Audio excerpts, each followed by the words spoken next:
તલોદ ગામમાં ઇલેક્ટ્રિક લોખંડના થાંભલામાં short circuit લાગવાથી ભેંસનું મોત. Story report by Dilip Parmar, Talod. વરસાદ પડવાથી લોખંડના થોભલા કરંટ લાગવાથી ભેંસનું મૃત પામેલ છે. જેથી કરી આ થોભલા કાઢી લોખંડના થોભલા કાઢી અને સિમેન્ટના થોભલા નાખવા. તમારે બેન શું કહેવું?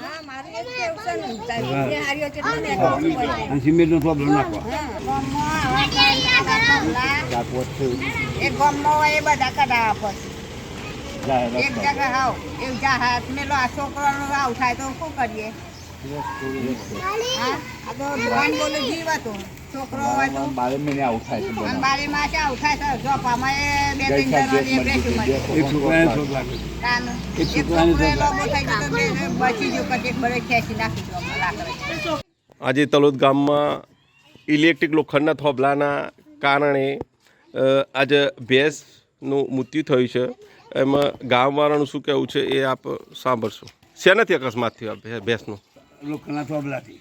લોખંડના થોભલા કેટલા છે અહીંયા તલોદમાં ગામમાં? નજીકમાં તો 4-5 થોભલા છે.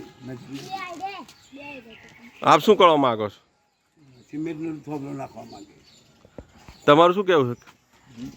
લોખંડના કાઢીને સિમેન્ટના નાખવાનું વારંવાર ભેંસ બને છે. ગઈ સાલ તો બન્યો તો ભેંસ મળી ગઈ હતી કાપુસી કાવસી કરીને બરોબર. અને આ તો નિહાળીઓ અવર જવર છોકરો આ તો ભેંસ મળી ગઈ કાલ છોકરોનું શું